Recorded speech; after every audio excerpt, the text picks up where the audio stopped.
वैराग्य की आवश्यकता या केवल कपड़ा उतार के बाहर चले जाने को ही वैरागी कहते हैं क्या? किसका प्रश्न है? हाँ, ये बात समझना है। केवल स्त्री संभोग ही गृहस्थ मार्ग थोड़ी है। केवल कपड़ा उतार के फेंक देना ही वैराग्य मार्ग थोड़ी है। आसक्तियों का नाश किए बिना भगवत प्राप्ति जिसको हो गई वो हमें बता दो। किसी एक ब्रह्म ऋषि का नाम लो कि खूब भोगी और नाना प्रकार के विषयों का सेवन करने वाले और भगवत प्राप्त हुए।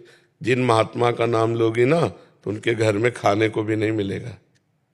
निरंतर भगवदाकार अस्थिमात्र हो रहे शरीरा और उनकी पत्नी देवी 8 पहर ऐसे तपस्वी पति की सेवा में, और फिर उनसे जो संतान हुई वो ब्रह्म ऋषि।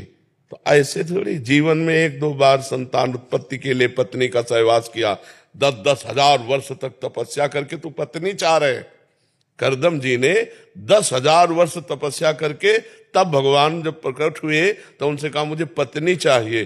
तब देवहूति जी महाराज मनु की पुत्री पत्नी रूप में मिली, फिर तपस्या में संलग्न हो गए। फिर इसके बाद सेवा में देवहूति जी कितने वर्षों तक रही। फिर एक दिन देखा देवहूति जी की तरफ तो मानो उन्होंने कहा कि प्रभु, भावना में देखा कि देवहूति जी कह तो नहीं पा रहे लेकिन मानो ये चाह रहे कि गृहस्थ धर्म का मुझे फल मिलना चाहिए। तो अपने तपोबल से उन्होंने ऐसा विमान बनाया 9 खंड का और कहा स्नान करो सरोवर में। तो दिव्य देव शरीर 9 रूप धारण करके करदम जी ने 9 कन्याएं प्रकट की और भगवान कपिल देव जी वहां प्रकट हुए जिन्होंने उपदेश देकर माता पिता दोनों का परम मंगल किया। तो इनको आप वैरागी कहेंगी या गृहस्थ कहेंगी? आप विचार करके देखो, जिस ऋषि का नाम लो आप हमें बताओ। अब हम लोगों के भाग्य में वैराग्य मार्ग लिखा है, हम लोगों के भाग्य में भोग नहीं लिखा है, तो हम इस मार्ग से चल के भगवान को प्राप्त कर रहे हैं। आप लोगों के भाग्य में भोग है तो भोग को योग बनाते हुए भगवान की प्राप्ति करो। ऐसा थोड़ी कि तुम मनमाने भोग करो और भगवान को प्राप्त हो। तुम भगवान को प्राप्त हो क्या? इतने कितने भगवान को प्राप्त हैं हमें बताओ। भोग तो भोग रहे हो, कितने भगवान को प्राप्त हैं? तो वैरागी कितने भगवान को प्राप्त हैं? और जो रात दिन भजन में लगा है और भगवान को भोग लगा करके हर वस्तु भगवान, नाथ सकल संपदा तुम्हारी मैं सेवक समेत सुतनारी, वो गृहस्थ भगवान को प्राप्त हो जाएगा। भगवान को जो भजेगा वो भगवान को प्राप्त होगा, चाहे गृहस्थ हो चाहे विरक्त हो। अब कहते बनने की क्या आवश्यकता है? तो देखो भगवान की संपूर्ण सृष्टि है। सबसे पहला भगवान का अवतार हुआ सृष्टि में, जो सबसे पहला वो त्यागी और सन्यासी का ही हुआ। सनक, सनंदन, सनातन, सनत कुमार, सबसे पहले हमारे पूर्वज हैं सृष्टि के। 4 ब्रह्म ऋषि प्रकट हुए।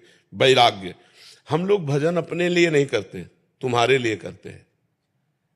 सच्ची मानो ना, हमारा भजन किसके लिए होता है? तुम्हारे लिए होता है। हम जिस परिवार में पैदा हुए उसका कल्याण, जिसका अन्न खाया उसका कल्याण, जिसका वस्त्र पहनते उसका कल्याण, जिसको देखा उसका कल्याण, जिससे बात की उसका कल्याण। संत कल्याण का मूर्तिमान स्वरूप है और आप अपना कल्याण कर लो, यही बड़े भाग्य की बात है। अगर गृहस्थ और विरक्त का भेद पूछो तो आप अपना कल्याण करने में नाको चना चबा लेंगे और वो सतरति सा लोकान तारयति, वो स्वयं तर जाता, स्वयं तर जाता और लोकों को तार देता है। मम भक्ति युक्तो भुवनम पुनातु, त्रिभुवन को पावन करने की सामर्थ्य उस महात्मा में होती है जो काछ वाच मन निश्चल राखे, धन धन जननी तेरी रे। नरसिंह मेहता जी कहते जो लंगोटी का पक्का, जीवन में कभी गलत आचरण नहीं किया, जबान का पक्का और मन का पक्का, वो भगवान का पक्का दास पूरे विश्व का कल्याण कर सकता है। सर्वे भवन्तु सुखिनः सर्वे।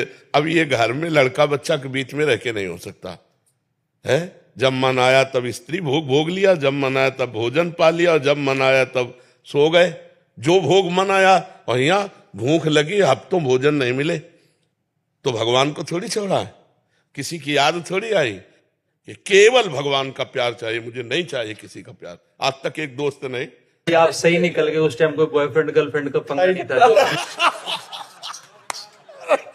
बहुत सही निकल गया। तो सच्चे हमारे जो जमाना है, हमारे जो पीढ़ी है, जैसे हम बाहर घूमते रहते ना, तो बाबा जी ऐसे गर्लफ्रेंड नहीं है ना, उसको सोचते हैं अरे कैसा इंसान है, इसकी गर्लफ्रेंड नहीं है, मतलब कि उसको गिनते ही नहीं है। जैसे ही है बस कोई काम का नहीं है, कोई दोस्त नहीं बन रहे, सोचे कि यार ये तो इसको दूर करो। ये वैसे हमारे समय में नहीं था, कि जब स्कूल जाते थे तो ये मतलब ये कोई प्रपंच की बात ही लेती कर। नहीं है तो लोग हमसे कहते हैं तुम्हारी तो कोई गर्लफ्रेंड ही नहीं है। भगवान को बनाया यार, इतना बढ़िया दोस्त है भगवान। प्रिया प्रीतम इनसे मस्त रहो। देखो ऐसे हमें दोस्त मिल गए दोनों, प्रिया प्रीतम, श्यामा श्याम, कि पूछो मत, हमें किसी की जरूरत नहीं। ये तो भगवान ने सेवा दी इसलिए आपके सामने बैठ के बात करते हैं, नहीं ऐसे बैठने में जो सुख है वो ऐसे बैठने में नहीं है, आप समझ लो। हमें भी आप मिल गए। हम अपने सुख का त्याग कर, तभी कह रहे हैं कि वैराग्य लेने की जरूरत क्या है, अपने सुख का त्याग करके आपके लिए भजन करना, आपके लिए ज्ञानार्जन किए हुए जीवन की बातें आपको देना। नहीं तो हमें क्या, आप कोई फीस दे के आए हो क्या? नहीं। हाँ, आप अपना समय दो, आप हमारा समय लो, आप अपनी भिक्षा दो, हमारी शिक्षा लो, दोनों का कल्याण हो जाएगा। भिक्षा से हमारा भजन बन रहा है, शिक्षा से तुम्हारा भजन बनेगा, दोनों को मंगल हो जाएगा। और दोनों जरूरत है। वो जब बालकों की तरह पूरे जगत को अपने उदार चरिता नाम वसुधैव कुटुंबकम। अब हम, अच्छा आप सच्ची बताओ, हमारे सामने बैठे हो, क्या हम आपको पराये लग रहे हैं? नहीं। एक बात बता लो, ऐसा नहीं लगता ना कि ये हमारे हैं, हमारे घर के हैं? तो क्या ऐसा गृहस्थ किसी गृहस्थ से कह सकता है? ऐसा देख सकता है?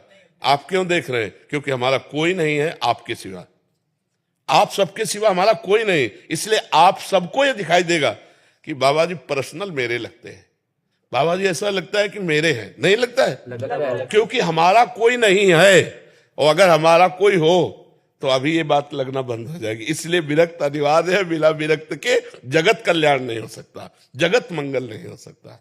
समझ में?